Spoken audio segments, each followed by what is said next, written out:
ఏదైతే మనం చూసాం గతంలో కేజ్రీవాల్ అవినీతిని ఇటు ఐఏఎస్ రాజశేఖర్ ఏపీకి సంబంధించిన వ్యక్తి బయటపెట్టినటువంటి విషయం మనకు తెలిసిందే. ఇక ఢిల్లీ మద్యం కుంభకోణంలో ఇటు ఏదైతే కేజ్రీవాల్ కావచ్చు, ఇటు తెలంగాణ ఎమ్మెల్సీ కవిత అరెస్ట్ అయిన విషయం తెలిసిందే. జైలు కూడా వెళ్ళివచ్చారు. అప్పుడు డిప్యూటీ సీఎం మనీష్ సిసోడియా కూడా జైలు జీవితం గడిపినటువంటి పరిస్థితి. ఇక కేజ్రీవాల్ ఏదైతే కేజ్రీవాల్ సహా ఆయన మంత్రుల అవినీతి సాక్ష్యాధారాలతో పాటు ఐఏఎస్ బయటపెట్టినటువంటి పరిస్థితి. ఢిల్లీ మద్యం కుంభకోణంలో ముడుపులు తీసుకుని గోవా ఎన్నికల్లో ఖర్చు చేశారనే అభియోగాలు కూడా చాలా వచ్చాయి. పూర్తిగా ఈ నేపథ్యంలో కూడా ఐఏఎస్ రాజశేఖర్పై కక్ష సాధింపు చర్యలకు కూడా కేజ్రీవాల్ ప్రభుత్వం అప్పుడు చేసింది అనే మాటలు కూడా వినిపించాయి. ఆయన కూడా మాట్లాడినటువంటి పరిస్థితి. ఇక ఏదైతే రాజశేఖర్పై 22 ఆరోపణలతో ఢిల్లీ హైకోర్టులో పిటిషన్ కూడా వారు వేసినటువంటి పరిస్థితి. అంటే ఈ విధంగా రాజశేఖర్ మా గుట్టును బయటపెట్టినటువంటి పరిస్థితి నేపథ్యంలో ఆయన పైన ఎట్లాగైనా కానీ కక్ష సాధింపు చర్యలు తీసుకోవాలనే ఉద్దేశంతో ఈ విధమైనటువంటి గొడవ కావచ్చు, ఈ విధమైనటువంటి కార్యక్రమాలు అక్కడ జరిగాయి ఢిల్లీకి సంబంధించి. ఇక తప్పుడు ఫిర్యాదులతో రాజశేఖర్పై ఎఫ్ఐఆర్ కూడా దాఖలు చేసినటువంటి పరిస్థితి. ఢిల్లీ మద్యం కుంభకోణంలో ఇటు ఎమ్మెల్సీ కవిత కూడా జైలు పాలైనటువంటి విషయం మనం చూసాం. ఓవరాల్గా ఇదంతా అప్పటి ఎపిసోడ్ మనం చూసినటువంటి ఇదంతా అందరికీ తెలిసినటువంటి విషయమే. మరి ఆంధ్రప్రదేశ్లో మద్యానికి సంబంధించి ఎంత పెద్ద కుంభకోణం జరిగిందో అందరికీ తెలిసిందే. కూటమి ప్రభుత్వం ఏర్పడిన తర్వాత ముఖ్యమంత్రి చంద్రబాబు నాయుడు గారు అసెంబ్లీ సాక్షిగా వైట్ పేపర్ కూడా దానికి సంబంధించినటువంటి రిలీజ్ చేసినటువంటి విషయం మనం చూసాం.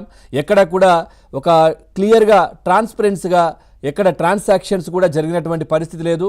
మద్యం దుకాణాల్లో కూడా పూర్తిగా డిజిటల్ పేమెంట్లు ఎక్కడా కూడా లేకుండా దాదాపుగా 1,00,000 కోట్ల ట్రాన్సాక్షన్ జరిగితే దాంట్లో 99,000 కోట్ల పైన పూర్తిగా ఈ విధంగా క్యాష్ తీసుకొనే ట్రాన్సాక్షన్ జరిగినటువంటి పరిస్థితి. అన్ని షాపుల్లో కూడా కొద్ది మొత్తంలో అక్కడక్కడ మాత్రమే డిజిటల్ లావాదేవీలు జరిగాయి.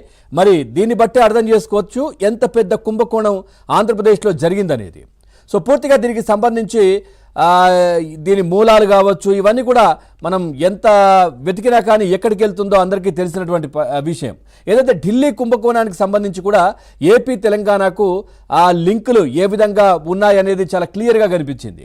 సో పూర్తిగా కూడా మరి మద్యపాన నిషేధం అంటూ కూడా అధికారంలోకి వచ్చినటువంటి జగన్మోహన్ రెడ్డి దశలవారీగా మద్యపాన నిషేధం అని స్టార్టింగ్లో చెప్పారు.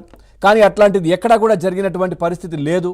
సో అలా జరగకపోగా పూర్తిగా కూడా జే బ్రాండ్ పేరిట కూడా మద్యాన్ని తీసుకొచ్చినటువంటి పరిస్థితి మనం చూస్తే కనుక కీలకంగా మిథున్ రెడ్డి కావచ్చు, విజయసాయి రెడ్డి వీళ్ళు చాలా కీలకంగా ఎంపీలు, వైసీపీ ఎంపీలు చాలా కీలకంగా వ్యవహరించినటువంటి పరిస్థితి మనం చూసాం.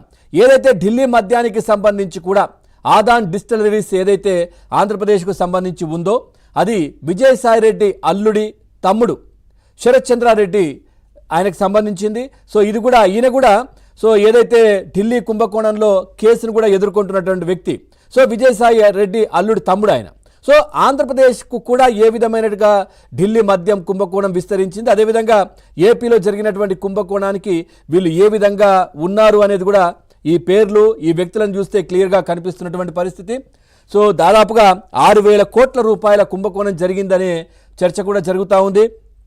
సో పూర్తిగా దీని ఏదైతే సూత్రధారులు ఎవరైనప్పటికీ కూడా లబ్ధిదారులు ఎవరైనప్పటికీ కూడా అంటే ఇటు ఏదైతే విజయసాయి రెడ్డి కావచ్చు, ఎంపీ మిథున్ రెడ్డి కావచ్చు, వీళ్ళిద్దరూ లబ్ధిదారులు అయినప్పటికీ కూడా ఈ కుంభకోణంలో దానికంటే మెయిన్గా ఎవరైతే ప్రధాన లబ్ధిదారులు మాత్రం అందరికీ తెలిసిందే. జే బ్రాండ్ ఎవరో అందరికీ తెలిసిందే, చెప్పాల్సిన అవసరం లేదు.